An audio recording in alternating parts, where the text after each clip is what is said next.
ఓం గణేశాయ నమః. ఓం మహాగణాధిపతయే నమః. మన సాంప్రదాయంలో గణపతి ప్రణవస్వరూపుడు. గణపతి ఆరాధన అత్యంత ప్రధానమైనది. గణపతి ప్రణవస్వరూపుడు. వేదాలు, మంత్రశాస్త్రాలు, పురాణాలు, గణేశ తాపిని ఉపనిషత్తు వంటి ఉపాసనోపనిషత్తులు స్వామి యొక్క ప్రత్యేకతను చాటాయి. ఆ గణపతిని పరమాత్మగా ఉపాసించే సత్సాంప్రదాయం గాణపత్యంలో ఉంది.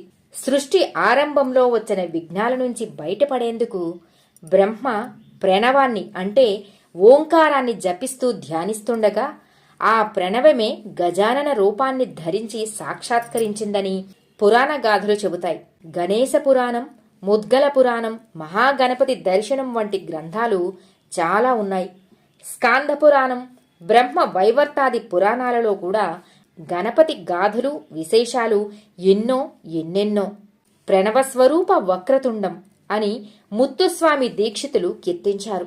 సృష్టి ఆదిలో బ్రహ్మకు గోచరించిన ఆ ప్రణవస్వరూపుడే ఉమామహేశ్వర తనయుడిగా ఉదయించాడు. విశ్వగణపతి అయిన స్వామియే ప్రమథ గణపతిగా అభిషిక్తుడయ్యాడు. వేదాల్లో మంత్రగణపతి అయిన ఓంకార స్వరూపుడిగా, యోగశాస్త్రంలో యోగ గణపతి మూలాధార చక్ర సంస్థితుడుగా, అక్షర గణపతి అయిన విద్యాస్వరూపుడిగా కూడా అభివర్ణించారు ఆ గణనాథుణ్ణి.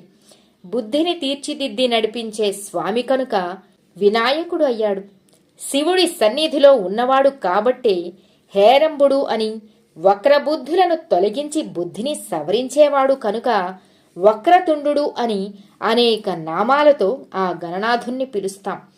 మంచి పనులకు విఘ్నాలను తొలగించి, చెడు పనులకు విఘ్నాలను కలిగించి జగతి గతిని నిర్విఘ్నంగా నడిపే ఆ స్వామి విఘ్నేశ్వరుడని ప్రసిద్ధి. అభీష్ట సిద్ధులను ప్రసాదించే వరద గణపతే కష్టాలను నివారించే సంకష్టహర గణపతి కూడా. దేవతలు, ఋషులు, ఉపాసకులు, పండితులు, పామరులు ప్రీతిగా ఆరాధించే దైవం ఏకదంతుడు. అర్చించిన వెంటనే అనుగ్రహించే దయాలువు ఈ క్షిప్రగణపతి. కోరికలను తీర్చడమే కాకుండా చిత్తానికి చైతన్యాన్ని కూడా ప్రసాదించే పరతత్వం ఈయనే కాబట్టి చింతామణి గణపతి కూడా అంటారని ముద్గల మహర్షి వంటి ద్రష్టలు నిర్వచించారు మనకు. ఓంకారం అకార, ఉకార, మకార, తురీయాలు అనే 4 భాగాలతో ఉంటుందని ఉపనిషత్ వాక్యం. తురీయం అంటే శుద్ధమైన పరబ్రహ్మతత్వం. ఆ, ఉ, మా అంటే సృష్టి, స్థితి, లయలను కలిగించేదే ఈశ్వర స్వరూపం అని. ప్రపంచ కార్యాలలో 3 అక్షరాల 3 గుణాల తత్వాన్ని కలిగి ఉంది అని ఆ, ఉ, మా వ్యక్తమవుతుంది. ప్రపంచానికి అతీతమైనది తురీయం. ఈ 4 తానైన ఈశ్వరుడే గుణగణాలకు, ప్రకృతి గణాలకు పతి. పంటల దేవుడిగా, పృథ్వీతత్వ నియామకుడుగా ఆ గణపతిని పూజించడం కూడా మన సంప్రదాయమే. వేర్వేరు యుగాలలో అనేక మార్లు అవతరించిన గణేశ లీలలను పురాణాలు వివరించాయి. ఎంతో లోతైన దివ్యతత్వాల రూపంగా గణేశ వైభవం శాస్త్రాల్లో మనకు కనిపిస్తుంది.